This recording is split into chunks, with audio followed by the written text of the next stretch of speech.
Hi and welcome to another episode of the Getting Things Done podcast from Vital Learning. I am Morten and I'm here as always with my super duper very good colleague and good friend Lars Hendriksen. Almost missed friend. Lars. No. Good to see you as always, colleague, friend and everything. Good to be with everyone out there listening and watching. We always start off with a quick reminder of the purpose of this podcast, which is to help you learn GTD or become even better GTDers. If you're new to GTD, we always recommend you go back and listen to episodes 1 through 6 to get an introduction to the basics of GTD, the 5 steps. Today's episode number is number 105. And today's topic is, why is GTD still relevant, even in 2020? Is it really? I think it's outdated. Probably not. So we have a couple of things we would like to say about that, because not to give away what I think in the early stages of this podcast, but yes, it is very relevant, even more relevant than ever. I totally agree. It's no surprise based on the name of the podcast. I think people can probably recognize that we still think it's a good idea, and perhaps even more crucial to be aware of GTD and use the skills in 2024. Exactly. And we talked initially, I'm not going to walk through that list that we made, but we talked about the number of inboxes or the number of input, just the sheer volume and the different channels we have. That in itself is, chaotic, and you need to try and make some sense in that.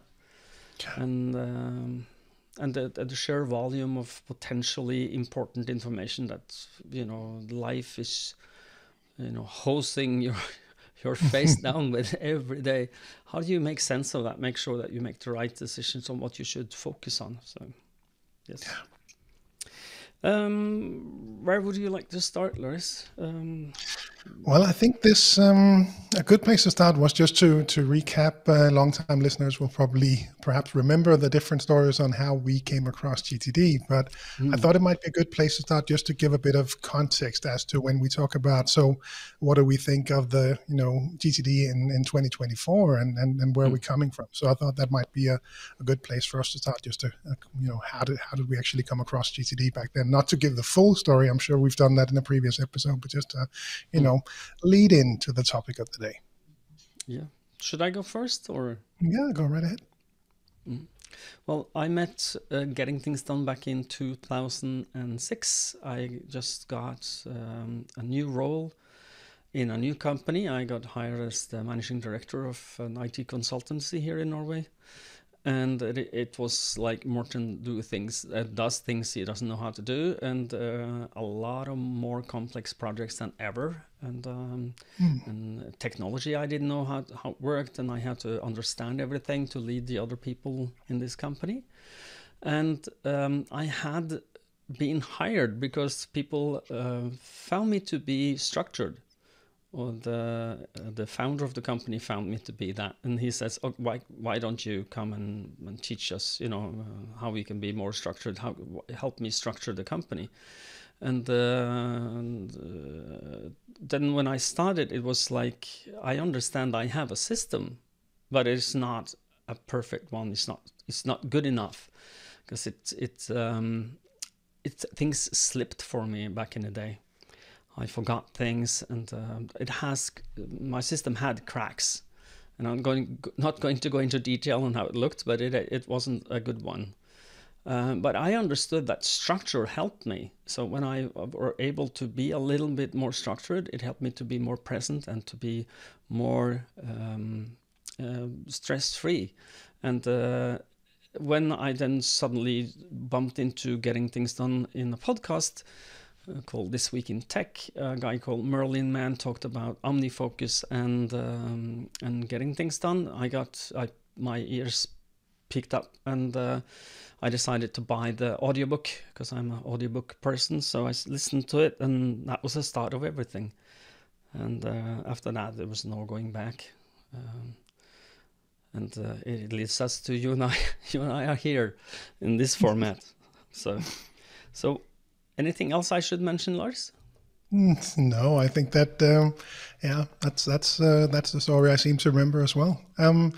From my own perspective and my story, so I had graduated from the university as a graduate engineer in software systems engineering back in 2008, and started working as an SAP consultant, the enterprise resource planning system, and yeah, just started working and had really been looking forward to it. Getting away from the university, all of the tasks that were seemingly never ending, and now finally getting out there to just work.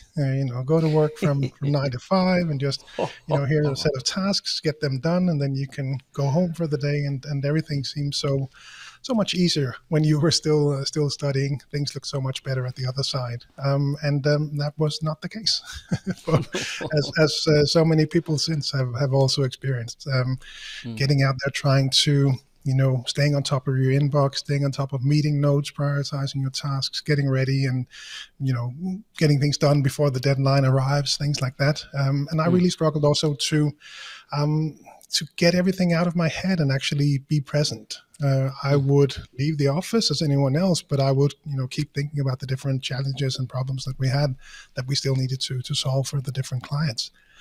So I came across GTD. I'd been working for 8 months, I think, and I found GTD by searching, because I figured someone else has figured this out before me, and listened to the audio series, the GTD Live.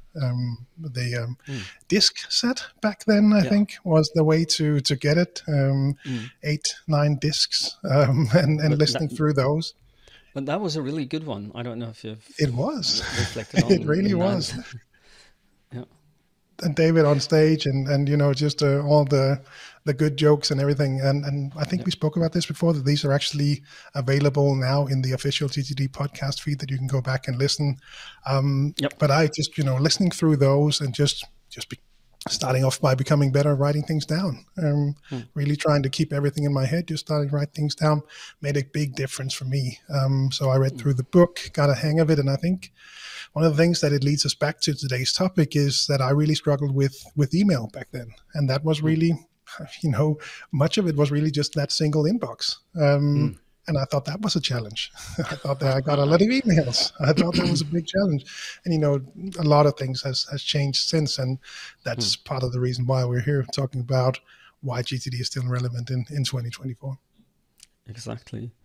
And by the sheer number of places where input comes, is I when I give my courses, I gave one last week, I asked people, how many do you have?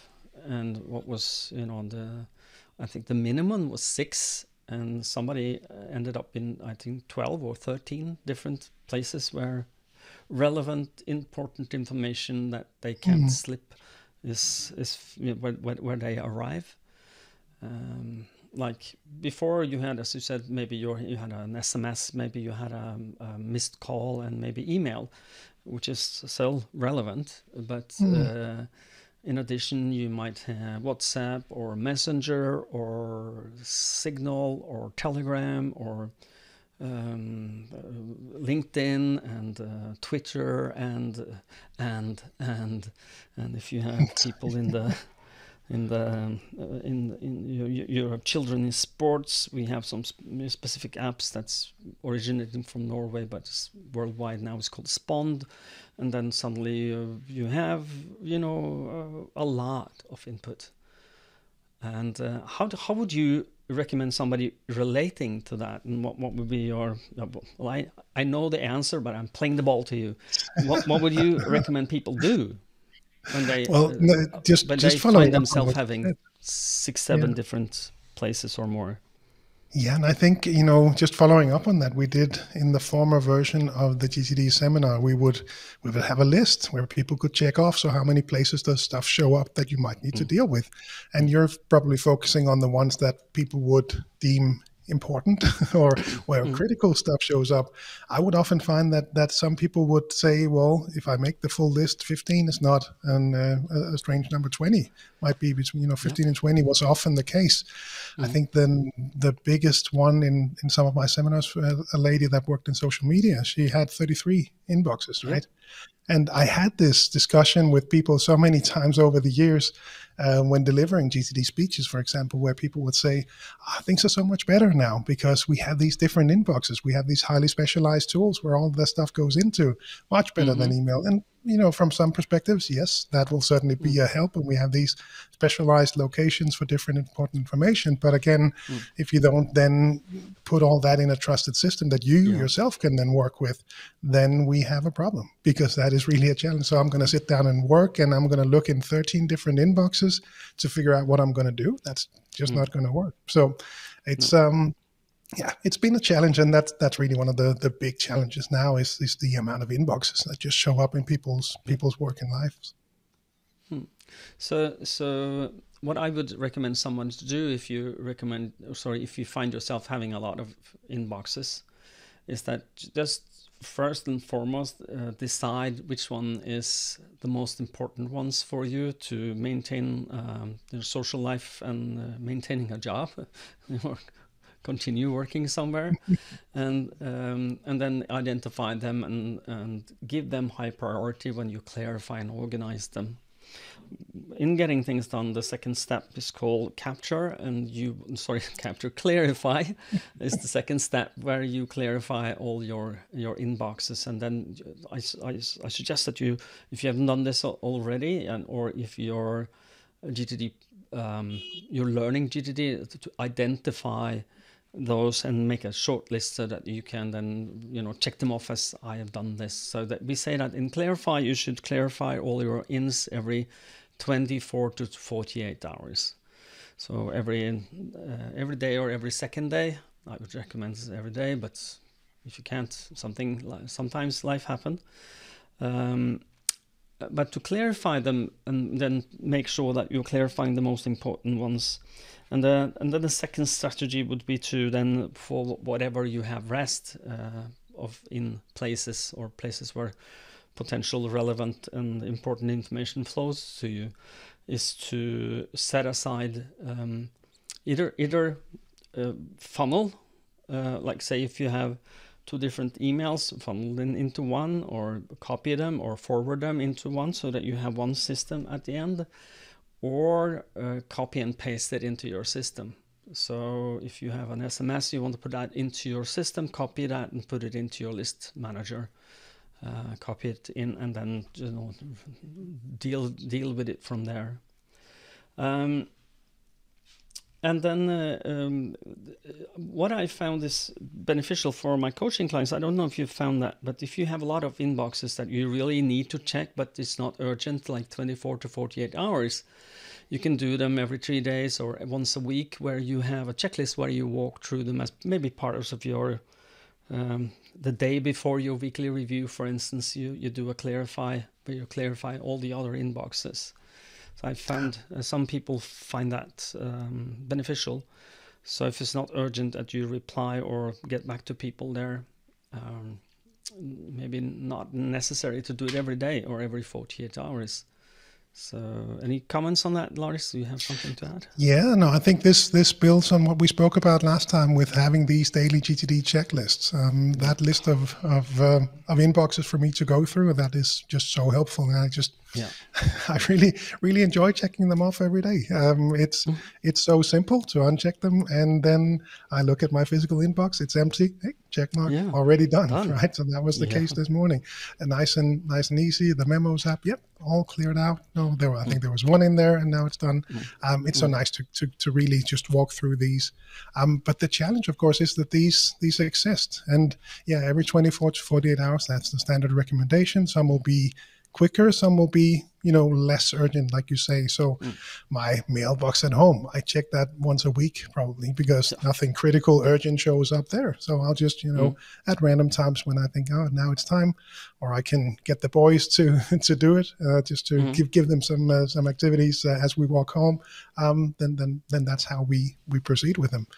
But of course the if we look at, so why is this now more challenging than ever? I think, when the book came out, the complexity was really for people at higher levels in organizations. And today there's just so much complexity for all of us. And it's just moving so fast. So we have this number of specialized inboxes and separate systems, could be CRM systems, sales systems, whatever it might be, that are maintained for a shared overview for people that working across clients or across projects, that we need to have some kind of shared overview. So of course it's helpful in that respect, but the complexity just grows for that personal productivity system, because there are so many different places.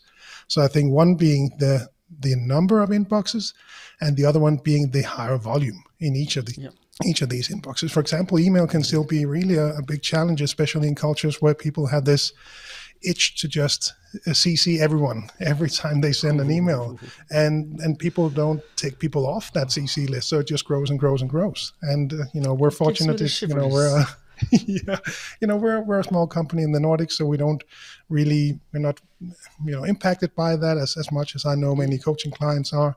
But really, being much more aware of that and having a really efficient way to then manage these inboxes is just so critical in 2024. I'm totally agreeing with you. When this client that I did training for last week, they were telling me stories about CC and BCC, and it's kind of like just that's our lives, people. They were telling stories about CC and BCC. And my neck hair stood up. It's like and I can't escape the feeling that a lot of that culture is about, I need to cover my back. So if I send this to CC to everybody, then I'm not leaving anybody out. And which is, talk to each other, people.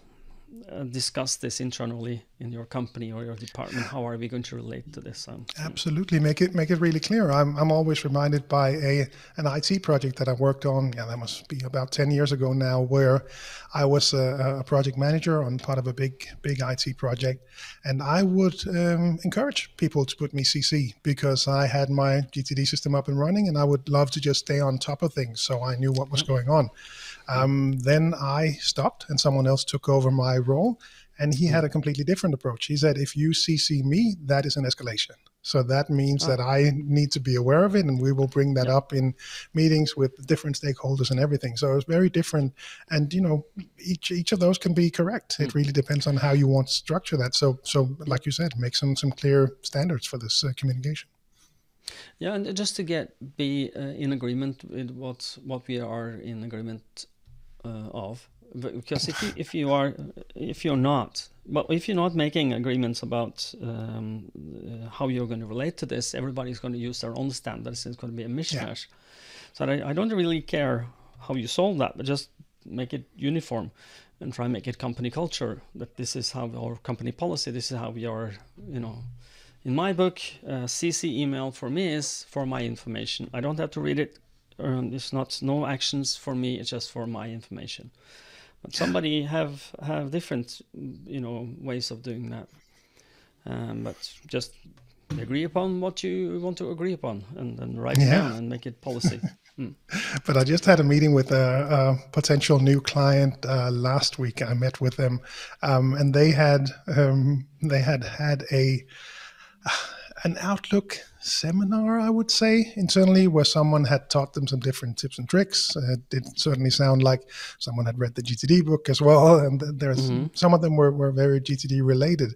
But one of the challenges that they then had, I spoke to the IT department, the head of IT, and they said they had gotten so many calls afterwards because they had been taught to set up different rules.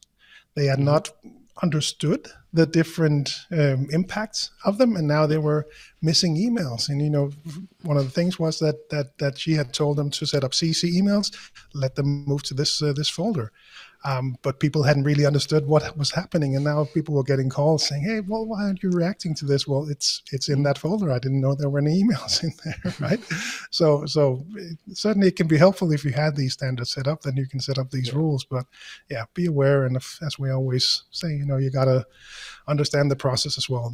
Then the tools become important, and GTD, these rules in Outlook can certainly help, or Gmail, or wherever your emails are. Yeah. No, and I totally agree with you.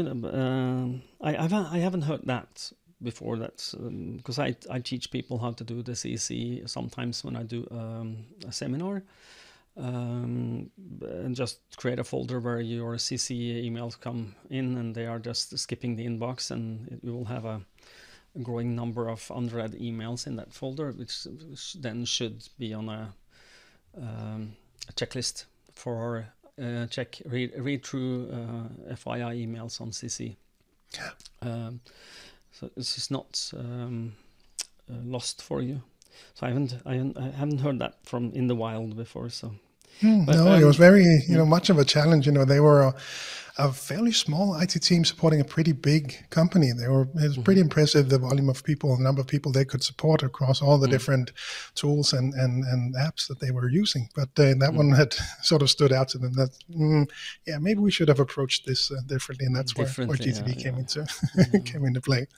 The other thing that I wanted to touch on when it comes to capturing, so we talk about this number of email inboxes or other inboxes that just show up, and try to limit it, like you mentioned, as a really good suggestion. But some you're just stuck with as part of your job, and then of course that's where the GTD practice comes into play. The other one was that searching out information. It's just so easy to overload yourself as well with all of your good ideas and ideas to research as well. There's so much information out there, and with the internet, there's so many good things about the internet. Not trying to avoid that, but you can just always do better. There's always more information you can seek out. Read more news or read more whatever you're reading. It can be difficult for some people to kind of stop or at least slow down that process of trying to capture too many things. At least that's what I often come across when I come across those people that just are asking, how do we set up this really complex organizational systems for reference information? And that is often, for me, that is at least often a trigger to maybe look into how much are you capturing? What is actually going on here? Why are we retrieving so much information that we then need to figure out how to organize? Yeah. I shared, this is, there are some tips and tricks that can make your life a lot easier. A good structure from the company side when it comes to files and what goes where. We had a big discussion in that seminar I had last week, where people they use Teams, and then they used a folder structure on a shared drive, and then a personal structure, and then some department structure for files, and it's kind of like a big mess. And we discussed where do the files live, and how do I find them again? And I shared with them my file naming convention, the nomenclature of what I suggest you use. And 3 or 4 people then, before the end of the first day, they installed a text expander version for PC, where they can expand and create this structure when you create. Because the idea here in my suggestion here is just make it easy for you to find something. So give it a date, give it a what is it, what is it about. And, the format, is it a PDF? Is it a Word document? Is it a screen dump? Who is it from, or who are you sending to? And then this, what I call the status of that thing. Like if it is a contract, is it signed? Is it final? Is it, and then just to do that and help yourself. And then I found you don't need folders. You just need search. It was something about contract with Lars.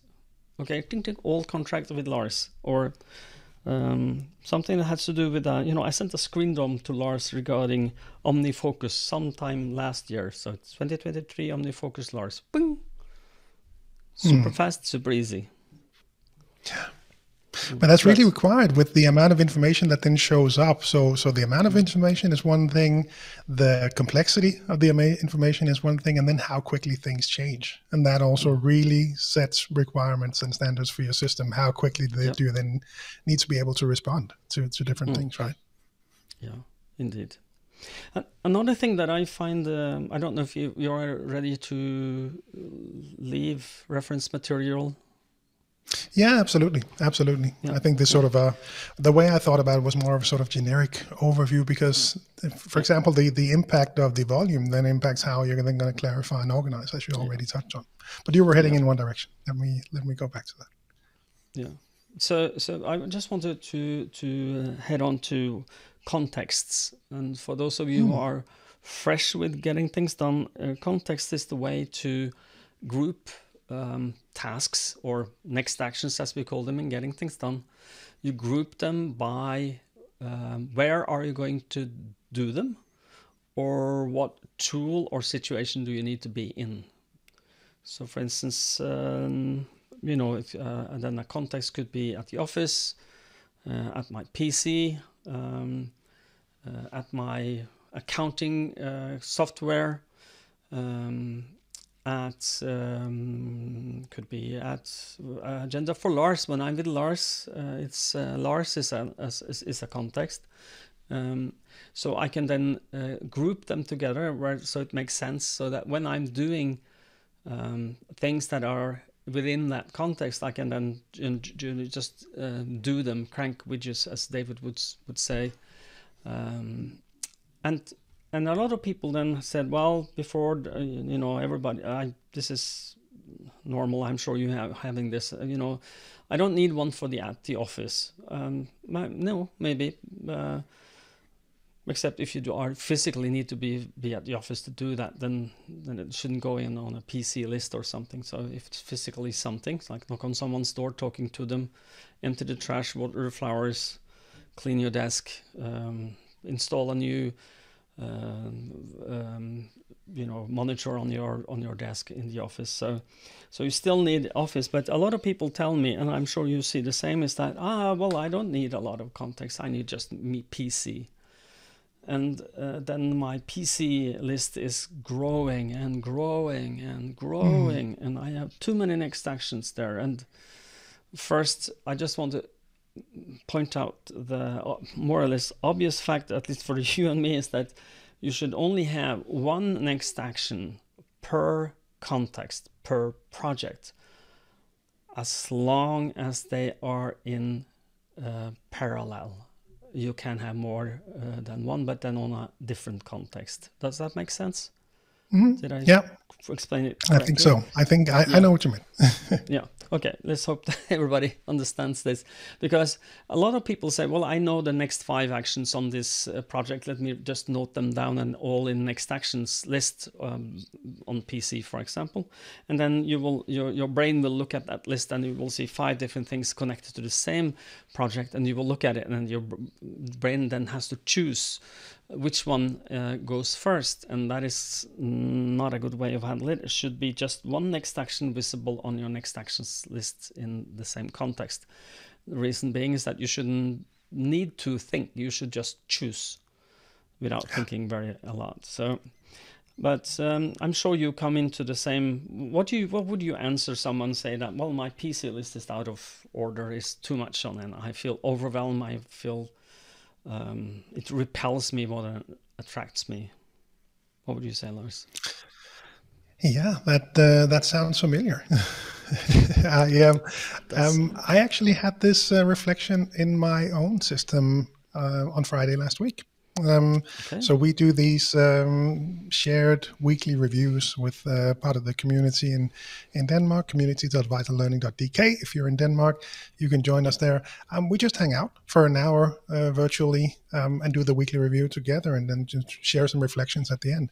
And one of my reflections was that my list had grown too long. That was not work related, that was at home. And I had 16 items on my home list. 16 items for some people, that's no problem. 16 items for me, that felt like a lot and difficult for me to choose. So I went in and looked through the list and made some new lists. And I think I actually split it into 4 different ones, one being Mac, one being outside, one being inside, and one being with the boys. Stuff I had to do with them, wanted to do with them. So making sure that you have the right lists. And coming back to the topic of the day, I think that's even more critical. Clarifying can be a lot more complex because the volume is so high. Work perhaps is even more complex than before, and things are changing so quickly. And then that also sets new standards for how flexible you need to be with your system. So you really need to be much more aware of the list that you want to see in there. And we try to limit the amount of information that goes in really being critical. The seriously part of the what's the next action is this actionable question that you have appended over the years, Morten. Really being much more aware of then so the stuff that does go on the list. And sometimes there'll be more busy times than others, so those lists will grow longer than you would normally expect, and really be much more aware of the flexibility of the system that you need to apply to your own practice and your own system. Yeah. Well, one of the things that I would like to, if we just zoom out a little and see this from like a bird's eye view, when it comes to, because clarifying is just make decisions. Am I going to do something about this? Yes or no? And then seriously, yes. Am I going to do something? As and if you say yes, you are committing to something, and then how do you make that decision to what to commit to do something about? And if you then zoom out really big, it is with the horizons of focus model, where you need to understand what's your purpose of, why are you on the planet? What's your values? What's your principles? And what is your vision for when you live that life where your purpose and values and principles are in harmony with what you are doing? How does that look and how does it feel? And what are your goals, your long-term goals to 12 to 24 months in the future-ish? And then what's my areas of responsibility and accountability? So what am I accountable for delivering on, and what's my responsibilities? And to get down to at least or you don't have to start on the top and know your life purpose. Of course, that's not very easy thing to do. It becomes clearer though the older you get, especially if you work with getting things done and use the horizons of focus model. But when you are if you know what your responsibilities are, so areas of accountability and responsibility, if those are clear for you, it's easy for you to see, is this maintained at a level I am feeling comfortable with?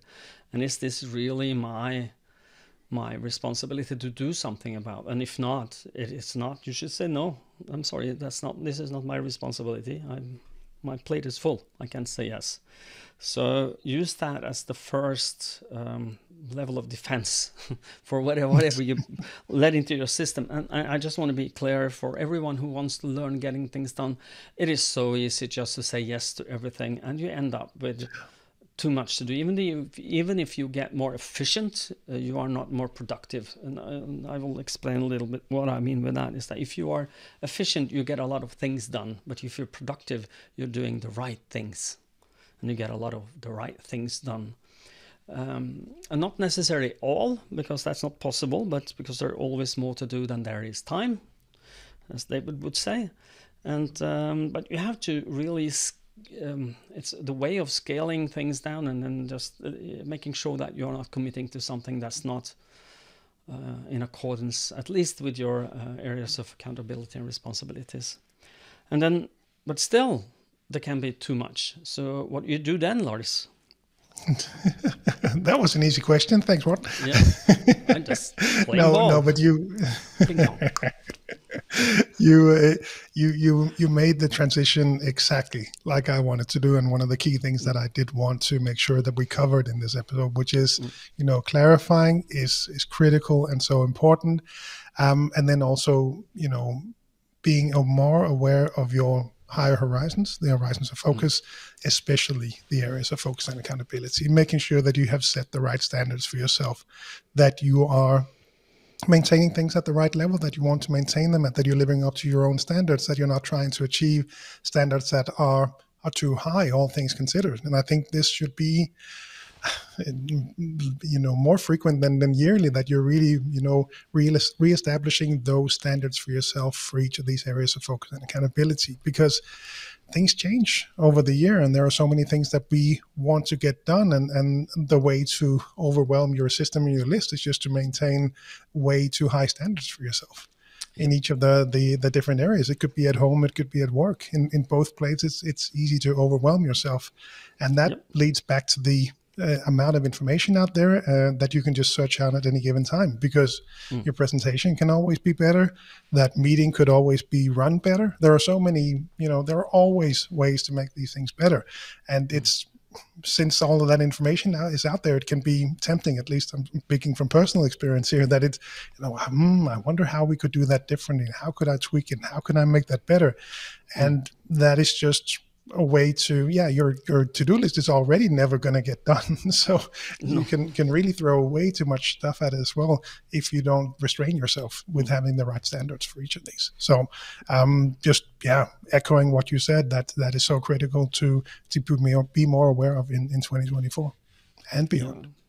Yeah. And it is, I don't remember, I can't recall who used this analogy before, but you're getting things done. Lists are like a menu. And if you go to a restaurant, you don't order the whole restaurant and eat everything at the same time, but you choose a meal depending on how hungry you are and what would you like to happen, and then you eat it. And then the problem that I think is, when we talk about context, is that, for instance, the PC context is like the menu of that restaurant, your PC restaurant is super long. How do you pick? How do I know how to pick? And the key is in two things: to make sure you clarify and organize in clear next actions, where you have everything you need, physical, visible action, where you have everything you need, and under desired outcomes. So you have this: what does done look like when this is successfully finished? What does done look like? So just be aware of the. And that is Lars and I come back to this and come back to this and come back to this. 99% of the people we meet after a course or a coaching are still struggling with to understand and create good next actions to themselves. I can't. This is like, if this was possible to write, I would write this as important with big capital letters, 3 underlines and 3 exclamations mark in red and blinking. So I don't know if that will ever. But if you want to get good at getting things done, clarifying is the key, and the weekly review is the key. So get good at those, and the rest of the things will fall into place. But that is really, again, one of the challenges, right? Because with so much information coming in, that means you need to clarify more, and clarifying takes mental horsepowers, and it is complex, and it's hard to do, and it's hard to take time out, because that can feel like it's, for some people, it'll feel like wasted time, that you're just sitting there and thinking of next actions and writing things down, next email, thinking of next actions, writing things down. And that is just so... Yeah, exactly. So it's just so critical to keep doing that. And again, with the complexity and the volume coming in, it is even more important, and it can feel like more of a struggle to actually find time to do this. And just building on that, the someday maybe list. We have to, I think, with more stuff showing up, if there is more actionable stuff than there is time available, be sure to park those. Be sure to be much more diligent about parking things on that someday maybe list, because that's, and again, it sounds like sometimes when we're recording these, I'm recording these for myself. I'm saying this out loud, and then I should listen. I should listen to myself. Exactly. This is my therapy session, right? So I have to remind myself, put that on the someday maybe list, make those actionable lists actually manageable to work with. So that someday maybe list really, seriously make use of that one as well. Yes. And how does that make you feel, Lars? Says Dr. Røvik. Thank you, Dr. Røvik. Okay. No, but yes, I'm one of the things that I'm always coming back to for myself is that, and I've added this to my checklist for weekly review, is that I just want to mention this for those of you who've been getting things done for a little while, and you understand that your, someday maybe list always, someday I will do this, or maybe. So it is less, let me put it this way, so you have your next actions list, those are things you're committed to do. And the someday maybes are you're not committed to do them now, but someday maybe you will do something about them. And for a lot of people, that is good. But if you understand your someday maybes are big, and then your next actions lists are growing and getting, you're not attracted to them anymore, you're more repelled by them, then I would suggest that you might want to look into creating another category called decide outcomes and next actions on hold, or paused, or something like that. You call it whatever you want, because and those would keep both next actions and decide outcomes that are going to happen, but not right now. And the reason for this is that if you feel overwhelmed by everything you're committed to do, you need to un-overwhelm yourself. And the only thing to do that is to remove something. And for a lot of people that have been doing GTD for a while, that the past decide outcomes and next action list is heaven sent. It's kind of the yin and yang, where you create the balance. On my it says, look over my, and I'm translating on the fly, look over my past decide outcomes and next actions, create balance. So what I'm doing there when I'm looking at this item, I'm going in, I'm looking at my decide outcomes, and I'm looking at this list, and I say, is it a balance there? Do I feel attracted to my next actions list or repelled by them? Am I attracted to my decide outcomes? Do I want to fulfill them? And make them done, finish them, yes or no? And if not, I have to ask myself why. What is wrong here? And often it is the balance that's wrong. If you're good at creating next actions and decide outcomes, that kind of then you don't have an excuse for not doing things, unless you have too many things to do, and the sheer number of things overwhelm you. So how does that absolutely. Yeah. No, and I think that is a good tip, and we've mentioned it a couple of times. The on hold list from that we, I think, share in the level 2 seminars as well. Yeah. It was a very helpful category for me to establish. I will still use my someday maybe list for the majority of things, and if there's a part of me that feels bad about putting it on the someday maybe list, then I have that sort of it's pretty close. Don't worry, it's still there, and you can just enable it and activate it when you feel that the time is right.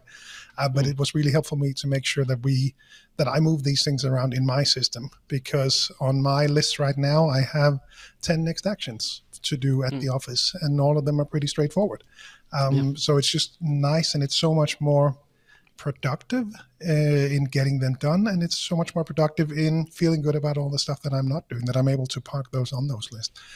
So for me, I think I've mentioned this now, it must be 4 years, I think, that has been my project to limit the amount of projects and actionable things on my list. And now I'm actually getting to that place where it is starting to really feel good. Woohoo!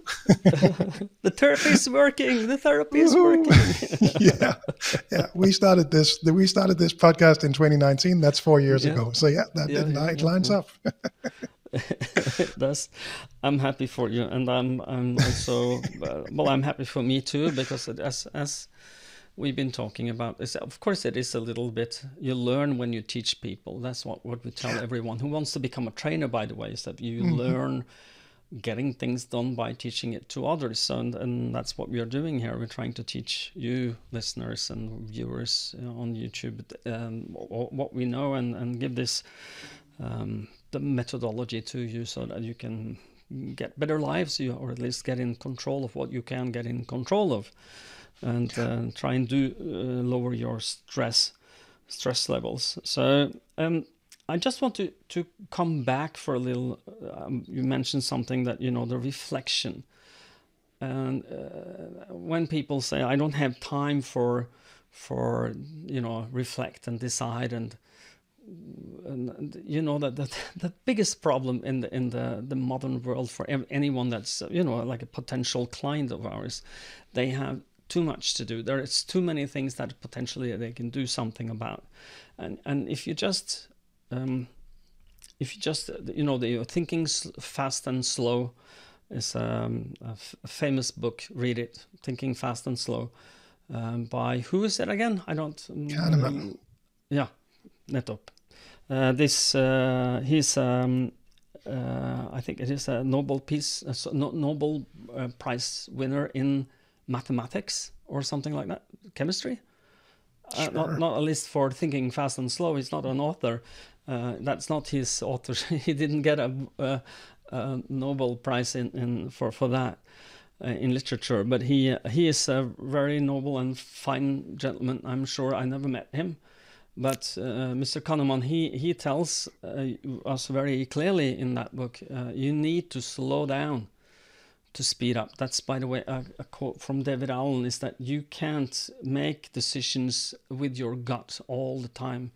Many of the decisions that we do these days in this modern, fast-paced world needs reflection. You need to just slow your processor down and slow your brain down and take time to think something through until the extent of, as much as you think you should, to create desired outcomes. And for instance, a lot of people that I know is just saying yes to everything that's in front of them, and anything that receives the email in their email inboxes is, yes, okay, of course I will do this, and do not do any kind of reflection. Is this actually something I should do? According to my areas of focus and responsibility.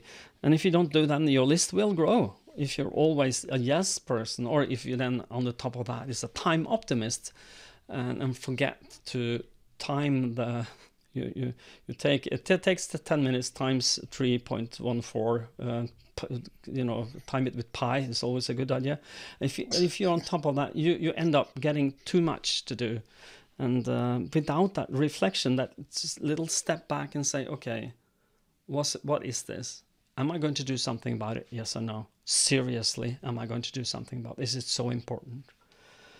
And without that reflection, you are committing to things maybe you shouldn't commit to. Any other reflections from on your part on reflection? No, and again, it all comes back to, completely agree, and it all comes back to the amount of information coming at us and trying to slow down and actually managing what shows up and being highly critical of what you allow to show up. And then at least if it does show and you do need to deal with it, then reflect to make sure that you end up working on the right things at the right time. We've spoken about that. Clarifying takes time, but then again, the weekly review is also such a critical habit, and again can be a challenge to actually get done with all the stuff coming at us. Yeah. My notes is at the very end. I noted that we talked in the pre-show a little bit addiction to stress. You mentioned something that I wrote down as addiction to stress. Something you would like to mention here, Lars? Yeah. I think that was that came from my experience in working with individuals in high sort of complex information environments. There just seems to be sort of a level that your brain gets stuck at, so to speak. So what do I mean? So when you work in really complex environments with a lot of complex information, it just seems that your brain sort of gets into the habit, and that's how complex the world is. That means that when simpler times show up, meaning when I disconnect from work, my brain is still looking for that complex amount of information, and that is when I will then reach to Google News. Reach the same level of stress. Yeah, exactly. And I didn't take the stress perspective on it, but perhaps there is something to that in that you're just searching out for, there must be some information here to feed my brain, because that is what I do 9 to 5. So I will continue to look for a certain amount of complexity in how I experience the world outside of the working hours as well. So I think that's where it came from. Does that sound right? That sounds right. And that just one of the things I would, there is done a lot of research on stress, and there is some very good illustrations. I think we will. Do you have that on your site, Lars? the stress curve. You have Don't that on the remember off the slide? top of my head, but I know which one you mean. Yeah, Yeah, so if you can make a note of we've that, linked and to then it before. Yeah, I'll link to it and in the then show find notes it as well. again. Just link it, because it is a curve where it tells you a little bit about what is positive stress, because it is something actually that is positive. Not all stress is negative. If you don't have any expectations of yourself, or anyone else has any expectation of you, you don't get out of bed in the morning.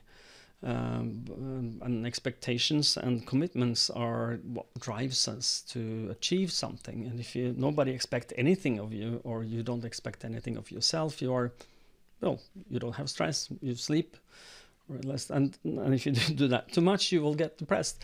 So don't do that. But to have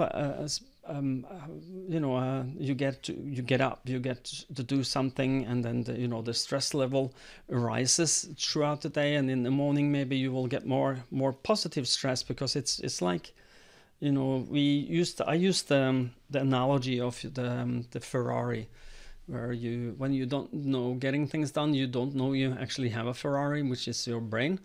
And it doesn't, you're not using it optimally. So when you apply getting things done, it's like applying a good wholesome service for your car, where they oil up everything, and everything can move smooth and fast. And then you come to what I call the optimal experience of getting things done, is that you can drive that car at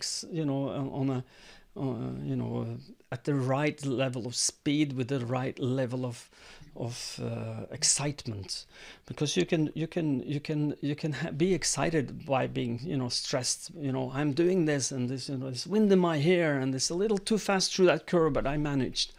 And you feel a mastery of your work and your life, and you feel like, well, I'm doing well here. But if you drive too fast, that's if you say yes to too many things, you try to do fast. It's like, okay, the tires are not gripping as they should in the curves now. I feel that my system is not working, and I'm getting a little scared.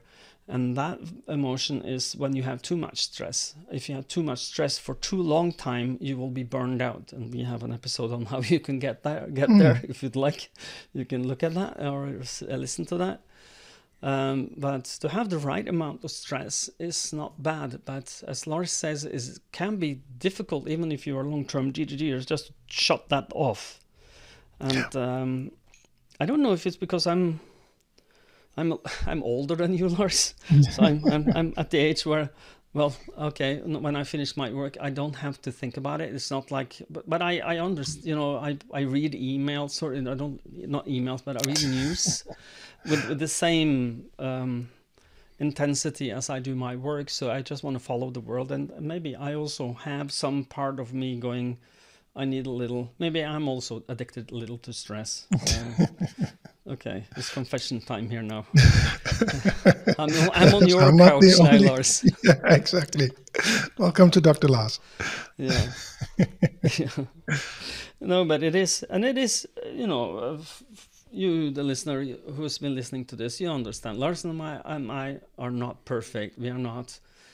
We are human beings. All we want from getting things done is to help us and achieve a stress-free productivity, which leads again to the freedom that we want to do what we want in our lives. And we are on the road with you, and we are your companions through that journey of learning, getting things done. So perfection is not what we're looking for.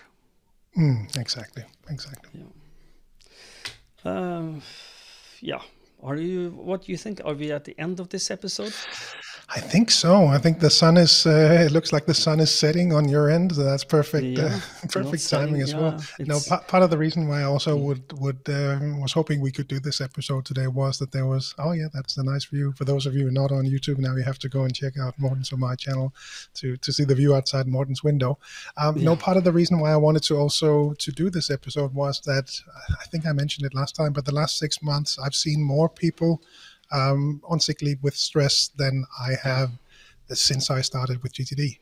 So I don't know what the specific reasons are. But hopefully this will help to more people to pick up GTD or improve their GTD practice, or pick up just some things that will hopefully help them in all this, because things are moving faster and faster. It's not going to slow down. AI is not gonna give you that peace of mind. Might help, and curious to see how that evolves this year. But limiting your inputs and restraining yourself if you're in that boat of perhaps taking in too much information, being very critical of those, and making sure that what goes on your list actually has to go on your list, and throw the other stuff out or put it on someday maybe, or whatever it might be. And then make sure to reflect on that system day to day, but also the higher horizons. I think that's sort of my summary of what we've been going through, really being much more aware of this, because 2024 and beyond really requires it. Yeah. And I just wanted at the end of this just tag along with when we do the capture, when you write things down, and I suggest people doing that in these 3 categories. Don't categorize them, but if you have things in these 3 categories roaming around in your head, that might be a good way of moving from stress to stress-free, is that to things you are going to do something about, some things that you might want to do something about but haven't decided yet, and things you are worrying about. So just get it out of your head and into your system, and just doing that, creating my worries list, where you get to, can I do something about this? No, I can't, but it's not leaving my head, it's worrying me. Then create a worry list. If you can't do something about it, but it doesn't leave your head, then the worry list is a good place. By the way, introduced by our good friend and colleague Jukka Backman in Finland. This list has been with me since he talked about it first time, and it is a lifesaver. When I get my weekly review, I swim in that list. I swim in my worries, and I said, "Come on, I need you. Attack me now. I will give you 10 minutes to make me feel down and I'm powerless." So the Ukraine war. And an election in the US, the war in Israel, and Gaza, and whatnot, the downturn in the economy, the electric prices, the prices of gasoline. There's a lot of things to worry about. So write them down, get them out of your head, and the things you can't do something about. If you let them worry you. You worry about something you can't do something about, and that's not very productive. So I suggest you stop doing that, and the best way is to get it out of your head. Okay, Lars, and will you take us out? Happy to, and we always do that with a quick reminder of the GTD Summer Camp 2024. Still really excited about that. I just checked, and as of this recording, half of the tickets are now sold. So that is a nice milestone already now. As of recording time, 5 months out. So June 15 to 16. That is when we will meet in Denmark. As we mentioned last time, people from Europe have signed up, North America, South America, Asia. It's so cool that it is really, truly becoming a global event, and we really hope to see you there and hang out. It's a great weekend, very cheap, nicest people are GTDers, so I'm sure you'll have a great weekend if you can find the time and the resources to come and join us there. gtdsummercamp.com is the place to go to find more information about this. Yes, and just one little tagline on top of that is that I think I think maybe people that comes from abroad think that, well, I don't know how will I get to this place, and I can buy a ticket to Copenhagen, but how do I get there? And then, do I need a car? Do I need transportation? And you can indicate I need transportation in the sign up, and someone will help you with that. So don't worry, just enlist. You will be good tip. Be positively surprised how easy it is to get there. Yeah. Agree. That's been the experience in previous years. Another reminder, VitalLearning.eu. Have you been there? Because that is the website to go to find all of the different country websites where we operate. We teach GTD, teach Crucial Conversation for Mastering Dialogue. All of the different offerings you will find at VitalLearning.eu. VitalLearning.eu newsletters and everything, how to reach Morten and I. All of that you will find on each of those country websites. And if you're outside the Nordics, cruciallearning.com is the place to go to find your local partners. Indeed. And I hope that this episode has been beneficial for you, and that you've learned something, and that you do still think getting things done is relevant. Even it's 2024, I think it is more relevant than ever, so I hope that you will agree with us. And we wish you good luck continuing learning, getting things done. And until next time, stay safe and stay productive. Bye-bye. Bye-bye.